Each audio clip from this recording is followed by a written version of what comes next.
ये एक बहुत इंपॉर्टेंट पॉइंट है, इसको याद रखेंगे। इसी पे क्वेश्चन ज़्यादा कंपटीशन में बनते हैं। इसको वर्ड में हम लोग पढ़ेंगे। स्टेटमेंट क्या है इसकी? Electric field is the negative gradient of potential. Electric field जो होता है वो पोटेंशियल का नेगेटिव ग्रेडियंट होता है। तो ये इलेक्ट्रिक फील्ड और पोटेंशियल डिफरेंस के बीच रिलेशन है। अगर दो पॉइंट ए और बी हैं, इन दोनों पॉइंट के बीच डिस्टेंस हमने डी आर मान ली, इन दोनों पॉइंट के बीच पोटेंशियल का जो डिफरेंस है वो डी बी है, तो इन दोनों पॉइंट पर इलेक्ट्रिक फील्ड यानी ये जो पॉइंट्स हैं ये जिस इलेक्ट्रिक फील्ड में रखे होंगे उस इलेक्ट्रिक फील्ड की वैल्यू क्या होगी? Minus d b by d r. अब इस फॉर्मूले को हम दूसरी तरह भी यूज़ करते हैं। इसका यूज़ कहाँ होगा? जहाँ वेरिएबल फील्ड होगा, पोटेंशियल सॉरी, जब पोटेंशियल आपको दिया हो किसी पॉइंट पर और वहाँ पर इलेक्ट्रिक फील्ड पता करना हो तो हम क्या करेंगे? उस पोटेंशियल का डिफरेंशिएट कर देंगे। इसी तरह से अगर कहीं पर इलेक्ट्रिक फील्ड दी हो, पोटेंशियल निकालना हो, तो इसी फॉर्मूले का हम यूज़ कैसे करेंगे? देखिए, d v is equal minus e into d r लिख सकते हैं क्रॉस मल्टीप्लाई करके। तो यानी v इज इक्वल टू आ जाएगा integration of a into d r. इसका यूज़ कर लेंगे जब इलेक्ट्रिक फील्ड दिया हो और पोटेंशियल पूछे, और इसका यूज़ करेंगे जब पोटेंशियल दिया हो और इलेक्ट्रिक फील्ड पूछे। इसी तरह से जब हमने दो चीज़ें भी देखी थी, इलेक्ट्रिक फोर्स और पोटेंशियल एनर्जी, या दो चार्ज के बीच, दो चार्ज को एक जगह से दूसरी ले जाने में जो वर्क हुआ था, इस सेम यही रिलेशन यहाँ भी होता है कि electric force is the negative gradient of potential energy, या d u is equal to minus का f into d r, potential energy निकालने के लिए फोर्स इंटू डी आर। ये दो रिलेशन जो है फिजिक्स में इस लेसन के लिए बहुत इंपॉर्टेंट है कि इलेक्ट्रिक फील्ड और पोटेंशियल आपस में रिलेटेड है, एक वेक्टर क्वांटिटी एक स्केलर क्वांटिटी। इसी तरह से यहाँ भी फोर्स और एनर्जी आपस में रिलेटेड है, फोर्स वेक्टर क्वांटिटी और एनर्जी स्केलर क्वांटिटी। इन फॉर्मूलों का इस्तेमाल करके टफ क्वेश्चन को भी बहुत आसानी से लगाया जा सकता है। चलिए हम लोग इसके ऊपर एक दो क्वेश्चन लगाते हैं।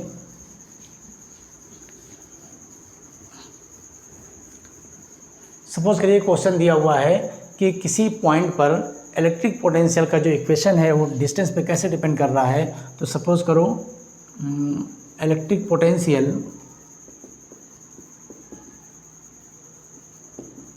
At any point is given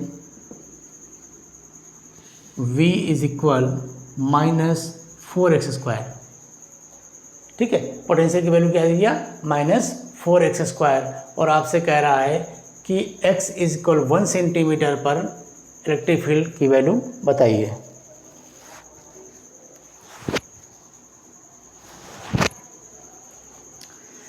ठीक है, तो किसी भी पॉइंट पर कह रहा है जो पोटेंशियल है वो डिस्टेंस के साथ कैसे चेंज हो रहा है। तो v is equal to minus 4x²। अब क्वेश्चन है फोर्स,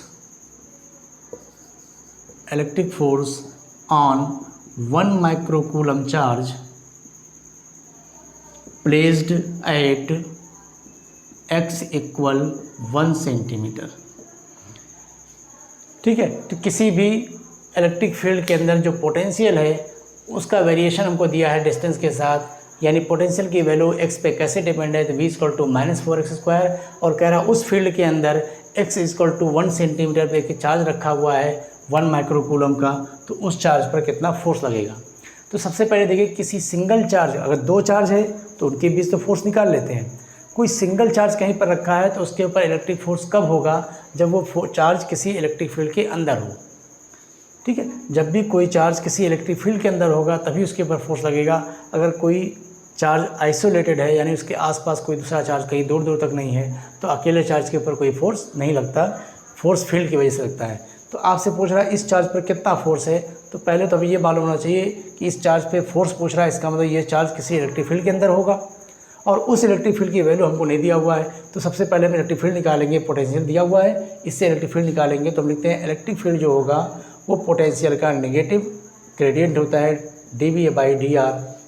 यहाँ पर x के टर्म में है तो x के टर्म में लिख लेंगे dV बाई डी एक्स। अब वैल्यू निकालिए इसकी, तो minus D by D x, v की वैल्यू दिया था माइनस 4x², तो माइनस माइनस तो प्लस हो गया, उसको छोड़ दें और इसको डिफ्रेंशिएट करेंगे तो आपको मिलेगा 8x। तो e की वैल्यू क्या मिल गई? 8x। ये फॉर्मूला इक्वेशन बता रही है कि इलेक्ट्रिक फील्ड भी डिस्टेंस के साथ चेंज हो रहा है, यानी x की वैल्यू चेंज करते जाइए, इलेक्ट्रिक फील्ड बदलती जाएगी। अब आपसे जो क्वेश्चन पूछा है वो बोल रहा है x = 1 सेंटीमीटर पर इलेक्ट्रिक फील्ड कितनी है। तो यहाँ पर x की वैल्यू 1 पर निकालिए, इलेक्ट्रिक फील्ड की वैल्यू क्या होगी। तो electric field at x = 1 centimetre.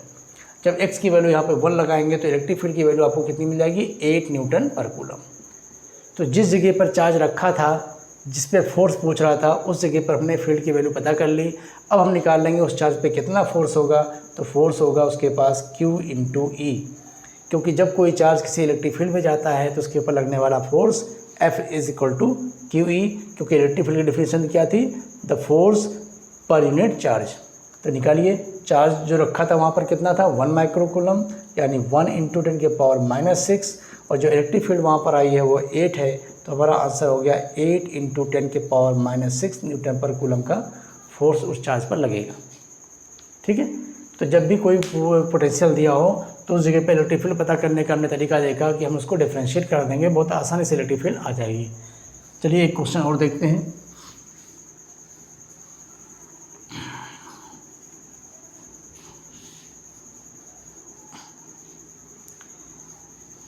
इसी क्वेश्चन पे हम लोग पोटेंशियल की क्वेश्चन लगा सकते हैं। इसी तरह से अगर इलेक्ट्रिक फील्ड दिया हो तो हम पोटेंशियल की वैल्यू पता कर सकते हैं। तो सपोज़ करिए किसी जगह पर, चलिए इलेक्ट्रिक फील्ड निकालते हैं। इलेक्ट्रिक फील्ड दिया हुआ है 30x² I cap. Electric field क्योंकि वेक्टर क्वांटिटी है तो डायरेक्शन के साथ दे रहा है। कह रहा किसी प्लेस पर जो इलेक्ट्रिक फील्ड है वो कितना है, 30x² I कैप। और इस जगह पर क्या कर रहा है कि जो इलेक्ट्रिक फील्ड दिया हुआ है, इस इलेक्ट्रिक फील्ड में आपको पोटेंशियल निकालना है एट x = 2। कह रहा find electric potential at x = 2। x की वैल्यू 2 रखकर पोटेंशियल को निकाला जाए तो देखिए कितना आता है। E की वैल्यू दे रहा है 30x² I cap, I direction को बता रहा है। तो पोटेंशियल का फार्मूला अभी हमने देखा था, पोटेंशियल = -E.dr। जब r डिस्टेंस दिया हो x के रिस्पेक्ट में है तो x लिख देंगे E.dx।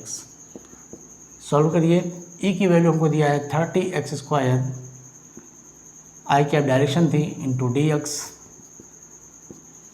करिए इंटीग्रेशन क्या आ गया इसका, 30 ये हो जाएगा x³ / 3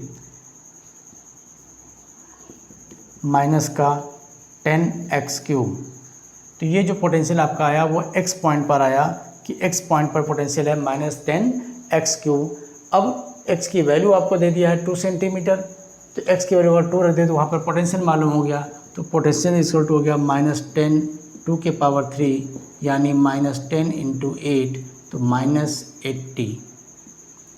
ठीक, यानी उस जगह पर पोटेंशियल की वैल्यू आपको मिल गई -80 वोल्ट या 80 जूल पर कूलम। जूल पर कूलम, पोटेंशियल की 2 यूनिट होती है, जूल पर कूलम या वोल्ट। तो इलेक्ट्रिक फील्ड दिया था हमने, पोटेंशियल निकाल दिया, पोटेंशियल दिया था इलेक्ट्रिक फील्ड निकाल दिया।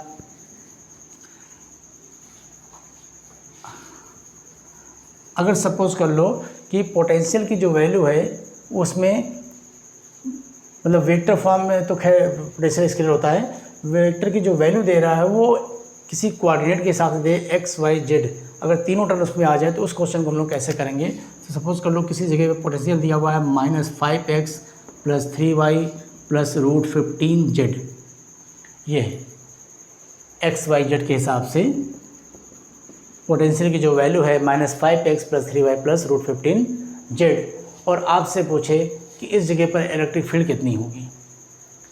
ठीक है, magnitude of electric field, magnitude of electric field यानी इलेक्ट्रिक फील्ड यानी वैद्युत क्षेत्र का परिमाण यहाँ पर कितना होगा x y z पर, यानी जिस कोऑर्डिनेट पॉइंट पर पोटेंशियल दिया हुआ है उसी कोऑर्डिनेट पॉइंट पर हम लोग को क्या निकालना है, इलेक्ट्रिक फील्ड निकालना है। तो इसको हम लोग किस तरह से करेंगे, बस ये एक एग्जाम्पल देख लीजिए, हर तरह के क्वेश्चन आपके इसमें हो जाए। चलिए तो देखते हैं, यहाँ पर इसको अलग अलग हम लोग को सॉल्व करना पड़ता है। पोटेंशियल की वैल्यू x कोऑर्डिनेट के हिसाब से -5x है, y कोऑर्डिनेट के हिसाब से 3y है और z के हिसाब से √15 है। तो हम लोग फॉर्मूला पढ़ते हैं कि जो E होता है वो -dV/dr होता है। तो जब हम Ex निकालेंगे तो -dV/dx कर लेंगे, जब Ey निकालेंगे तो -dV/dy कर लेंगे, और Ez निकालेंगे तो -dV/dz कर लेंगे।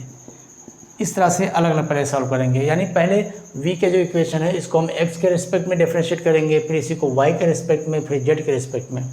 तो जब हम x के सापेक्ष इसको अवकलित करेंगे, डिफरेंशिएट करेंगे, तो आपको आंसर क्या मिल जाएगा?